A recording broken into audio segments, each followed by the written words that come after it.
Hey students, this is lesson 623, standard form. In this lesson we are going to learn how to represent and interpret linear situations in standard form. Okay, to help you understand that, let's look at this first situation here. An athlete wants to make a snack mix of peanuts and cashews that will contain a certain amount of protein. Cashews have 4 grams of protein per ounce, and peanuts have 7 grams of protein per ounce.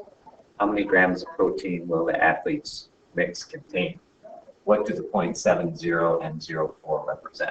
Let's talk about those points first. What this means is, this point right here means that you are getting 0 ounces of cashews and 4 ounces of peanuts. So that point right there, 0, 4, means you're getting no cashews, all peanuts. And peanuts have 7 grams of protein per ounce, which means you're getting 4 times 7 equals 28 grams of protein without any cashews. Now this other point right here, 7, 0, that means you're getting 7 ounces of cashew and no ounces of peanuts. Cashews have 4 grams per ounce, so 7 times 4 grams of protein equals 28 grams. And it turns out that this line represents all the combinations of peanuts and cashews that you can have that will always give you 28 ounces. So a nice way to represent this equation would be if I say X is my ounces of cashew, Y is my ounces of peanuts, then if I take my 4 grams of protein per ounce of cashews times the number of ounces of cashews plus my 7 grams per ounce of peanuts of protein times my number of ounces of peanuts. Together that will add up to 28 grams of protein. And that's what this line represents. So you can see that we can get that amount by having 2 ounces of cashews and 3 ounces of peanuts. And looks like there's a spot there where if we had 5 ounces of cashews and 1 ounce of peanuts, we would also get 28 grams. But this standard form is a nice way to represent certain types of problems. All right, so one thing that's nice about this form is finding the x and y intercepts, the 2 points on the graph where it's right on the axes. Now, to find the x-intercept, you have to let y equal 0. So if I substitute that into this equation where y is 0, I get 5x minus 6 times 0 equals 60, which means 5x minus 0 equals 60, and 5x minus 0 is just 5x. Then I'm just going to divide both sides by 5, and I get x is equal to 12. So there's a point at 12, 0 on the graph of this equation. To find the y-intercept, I'm going to let x equal 0. So I'm going to substitute 0 for x there. And that gives me 5 times 0 there, which is 0. And 0 minus 6y is negative 6y. And if I divide both sides by negative 6, I get 60 divided by negative 6 is negative 10. So there's my y-intercept. And that point is when x is 0, y is negative 10. All right. Go ahead, you try that. Find the x and y intercepts of the graph of 3x plus 8y equals 12. Go ahead and do that. Pause now, and you can check back with your answers.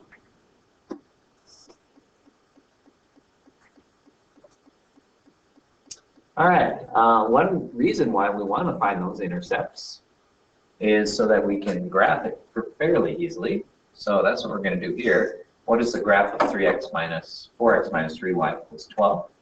Let's find the intercepts. So find the x-intercept first. That's the intercept on this line right here. Okay, and on that line, y is 0. So we're going to let y equal 0. And so we're going to do 4x minus 3 times 0 equals 12. Well, 3 times 0 is just 0. So 4x minus 0 is just 4x. And then I'm going to divide both sides by 4, and I get x equals 3. So my x-intercept is the point 3, 0, which is right then my y-intercept, I'm going to let x equal 0.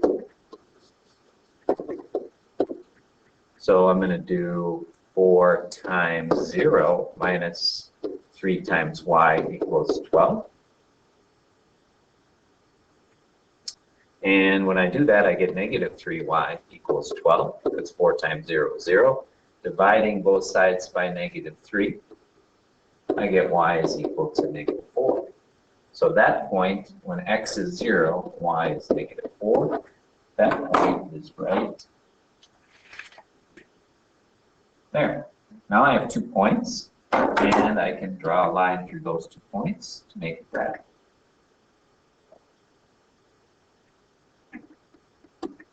So it's a quick way of making graphs by using the intercepts. All right, you try that. Go ahead and do problem 2 here, and you can check back with your answer.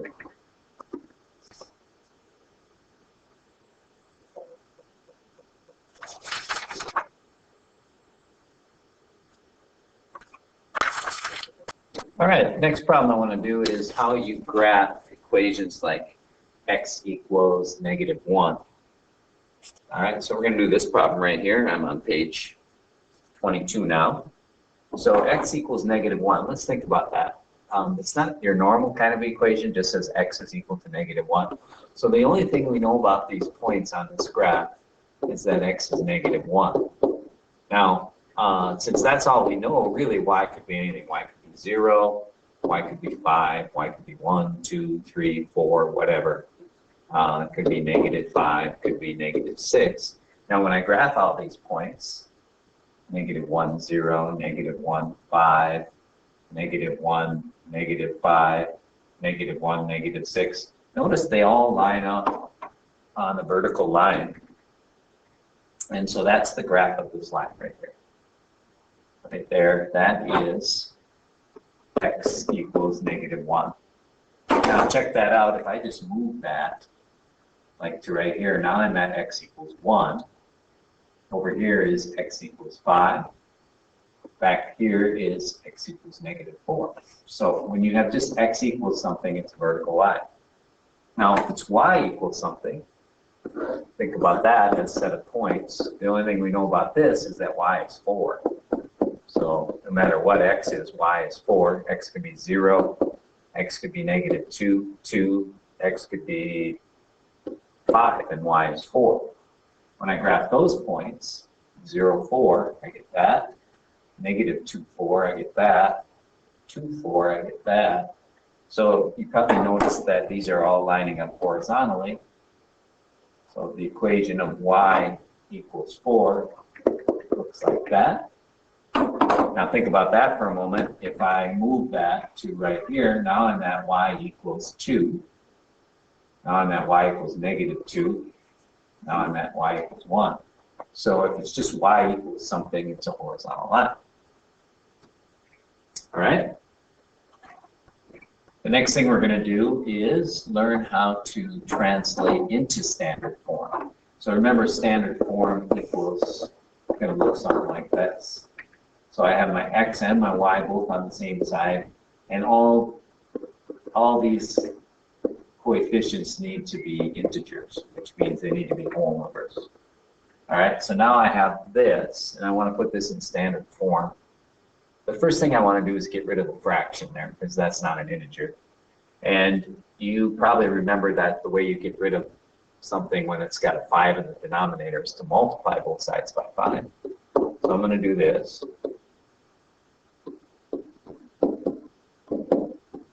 And then I'm going to use the distributive property. And I get 5y is equal to 5 times negative 3/5. Well, 5 divided by 5 is 1, and 1 times negative 3 is negative 3x. So notice I just turned that into an integer. And then I have to do 5 times 4 also, which is 20. Now I just need to get this x on this side with the y, and to do that I'll just add 3x to both sides. So I get 3x plus 5y equals 20.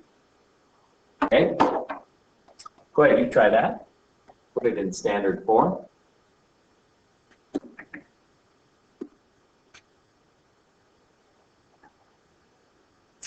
All right, the last thing I want to do is show how you can use standard form as a model for a problem, and then to figure out some possible answers using that equation.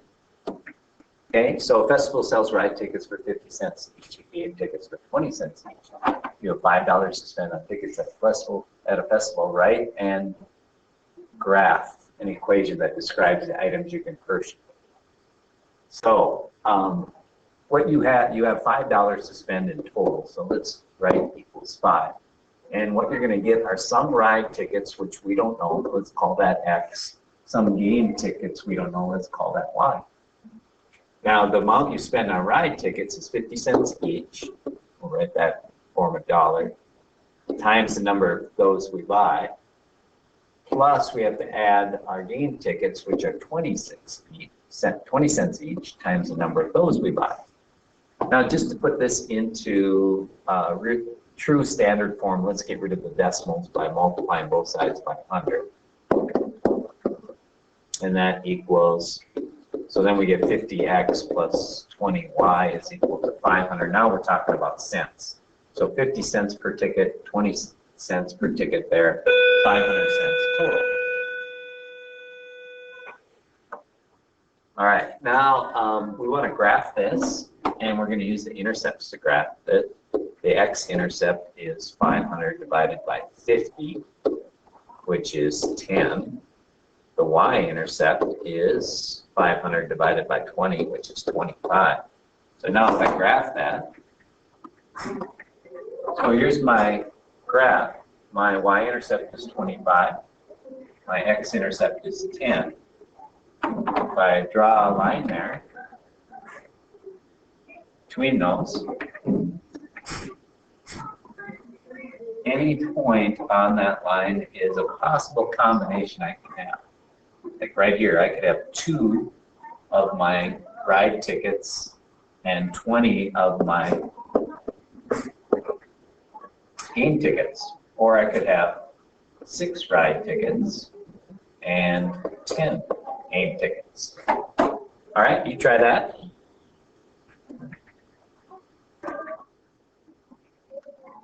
All right, there's your answers to that problem. Go ahead and do the lesson check, and we'll see if you understand how to do this. We'll talk about that next time we meet in class.